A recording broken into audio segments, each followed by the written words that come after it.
Well, guys, welcome back. We got a big one today. The Chevron Deference is gone. No more can these executive branch agencies make their own laws. We just talked about it the other day where they can no longer judge their own laws, judge the people that they're coming after. Now they can no longer interpret these ambiguous laws that Congress makes into whatever mold, whatever form they want. So the Supreme Court has once again read the Constitution and upheld it. It's amazing that they, in their infinite wisdom, could see that three branches of government exist. And then they also made a ruling that agrees with that. It is unreal. I don't care what side of this you're on. I don't understand how you could see this and look at this and think, three branches of government works for a couple things, but not everything. So we're going to leave this. I don't know how it was a 6-3 deal. It doesn't make sense. I'm pretty sure it was 6-3. So it's been around for 40 years and finally it's gone. And that opens the door for so much positivity in this world. So much overreach is gone now, all of a sudden. Obviously, it takes a while to dry up. The sun just came out, so the rain sitting, the puddles and everything doesn't just dry up right away. But it's in the process. It's drying up. It's been 40 years. It's a lot of rain, so it takes a while. So a lot of people are panicking right now. You'll see a lot of corporate media and, people bought by the state are panicking because this is bad if you are, in one of these three-letter organizations that want all this control and think that you are so superior in your infinite wisdom that you deserve the right to control others based on laws that are so poorly written and so loosely written that you could read them to mean anything you want. If you're in any field, you've dealt with this. I can almost guarantee it. This ruling mostly came because of a fishing organization, because the federal government, the agency that was overseeing them, decided one day that you now have to have a federal agent on your boat with you to watch your fishing so you don't overfish, yada, yada, yada. But the catch is you have to pay for it. So these captains are now like, well, we can't afford that. What do you think this is? We can't afford $700 a day to pay some random guy to sit on our boat and count fish. That is the most insane thought ever. So they took it all the way up to the Supreme Court and the whole thing got overturned. But that doesn't just hit them. That hits the EPA that has been riding every automotive enthusiast, every car company, every parts manufacturer, everyone. They've been using this Clean Air Act to basically do whatever they want. A couple years ago, they read the Clean Air Act again. So the Clean Air Act has been around for years, and it's been changed a couple times, but for the most part, it's been around for years. And then one day, they woke up and they said, I'm going to read this with a different set of glasses on, and suddenly it read differently. That's what this is to fix. If they want it to read differently, you have to go to Congress and you have to ask them to pass a law. Congress, our elected officials, get to talk about this and figure out if this law should be in place. And guess what? If they put that law in place and you disagree with it, they have consequences that might get them. The consequence is we get to elect them. That is our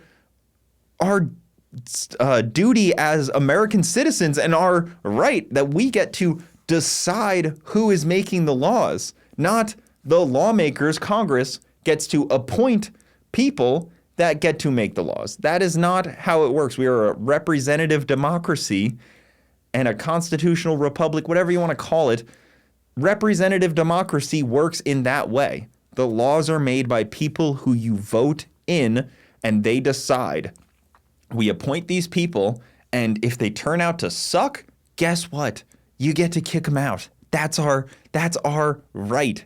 And this finally upheld it after years of, you probably didn't even know this was a thing. You probably just thought, man, how come it is that they keep passing new laws and the, FDA gets to keep coming after me at my farm, or the USDA or the FCC gets to keep coming after me for these new things, or the IRS or the ATF or you name it, the SEC. Why is it that they keep getting to just change these things and come after me?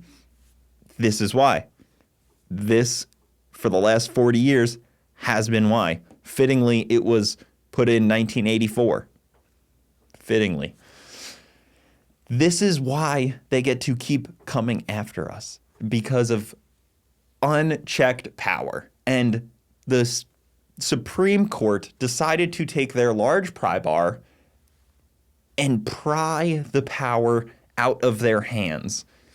Now, the people making these laws and, all of these organizations, you have they're just like mystery people. Obviously, we all know who they are, but it's a huge organization that they're not voted into. So we have no checks and balances over them until now. And now all of these laws will have to be well written to dictate exactly what they mean. It'd be like if you got pulled over and you got arrested and the cops were just basically saying, well, we'll figure it out, what you did when the time comes. Right now, you're under arrest, you're coming with us. And then they reread the speeding law and say, well, actually you were speeding. And it's like, what do you mean? I wasn't speeding.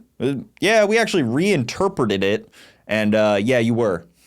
No, laws aren't written like that. They need to be, there can't be this ambiguity of mystery to the law. And yes, the debate will be that now, judges are the experts, but that's not true.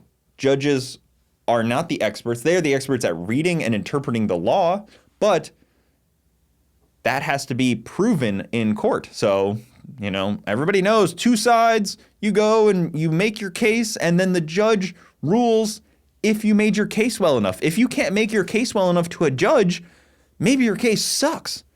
Maybe. And then there's also the ability to appeal your decision if it doesn't go your way. So this now adds the ability to actually have a legal process, actually go through the courts, actually have, the executive branch, which all of these are under, not have the power to legislate.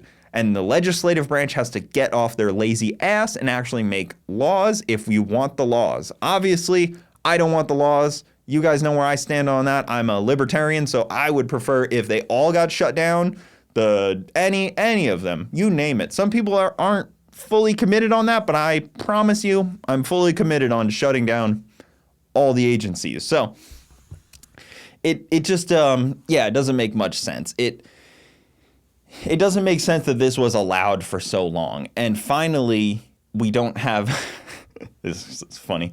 There are always going to be an activist court, but I believe that this is a less activist court to shut this down after years of, the courts being more activist and not following the Constitution. So finally, this gets to be repealed.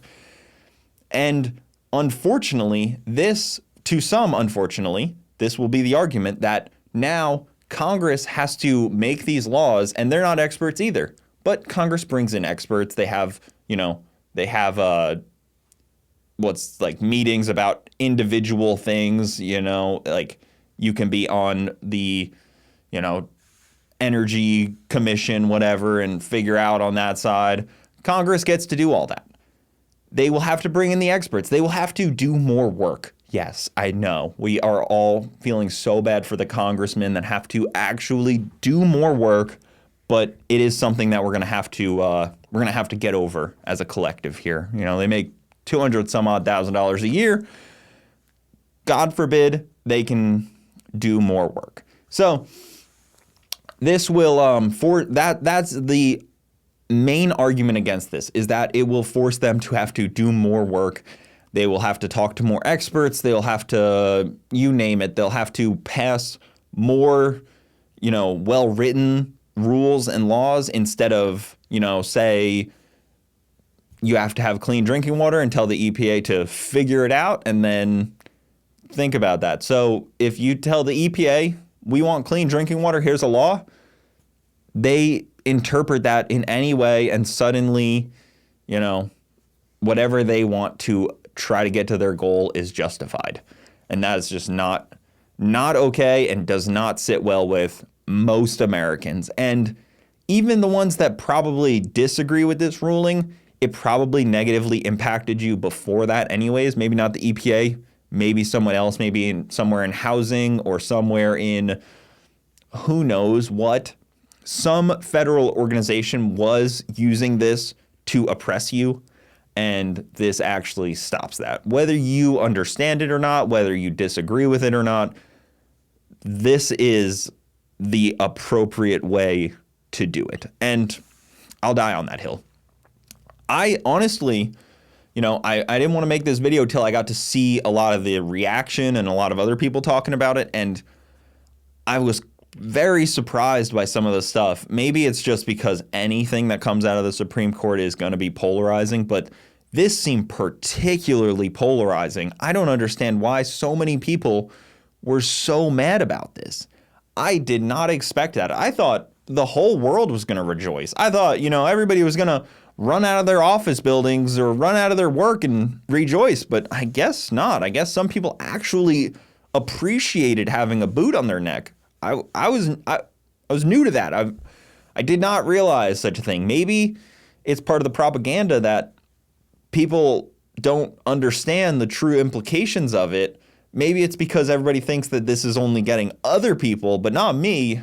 It's not getting me. It's just for everyone else. Maybe that's the thought. Maybe it's because there's this feeling of like, you want to get something over on your neighbor. I think that's a common thing now. I think we saw that really heavily in 2020, that everybody wanted to be on the side of like, you're doing something wrong and like get something over on somebody. People wanted to report someone or like, I think that's kind of part of this sentiment here. And it's a very sad thing. It's like, it doesn't make you feel good. But after years of all of this, the Supreme Court has overturned the two most important parts. They have stripped the executive branch of so much of its power to do legislation and judiciary duties that we are going to be in such a good spot in the next 10 years. I think as far as personal freedoms go, which is my main concern, we are going to be in a great spot with this ruling. If it really sticks for long term, we will be in a good spot for personal freedoms. That is my only concern here is personal freedoms. Obviously, I care about the world, the environment, the betterment of other people. And I think the betterment of everybody comes from concern about personal freedoms. And this is just one of those steps. I mean, it's just part of that journey to gain back what we were founded on. And I believe what we were founded on, Constitution, is a very well-written document, and it doesn't actually need to be changed. It just needs to be interpreted correctly. Call me old-fashioned. But it's a very exciting thing. I'm excited to see how it all unfolds. I'm excited to see what businesses are better from this and how it all shakes out. But that's about it, guys. I just wanted to quickly go over this. If you want to look into it anymore, Chevron Deference, Chevron, whatever it's called. I always forget that word. Chevron Deference. Yeah, it's an odd word. It's not a word that's normally in my everyday language. So bear with me. Some of these words are law talk, and I'm amateur lawyer, AL. Amateur, or not even, I'm a hobbyist law, HL. But guys, I like doing this kind of stuff. There's a couple more things on this similar topic I want to talk about. So if you guys enjoy this kind of thing, like, comment, subscribe, comment, tell me I'm an idiot and I got it all wrong and the world's going to catch on fire. Tell me something, I don't know. But remember, this is a good thing for freedom-loving Americans. So the ATF can go screw itself. I'll see you guys next time. Thank you guys so much for watching. Keep it saucy. See you later.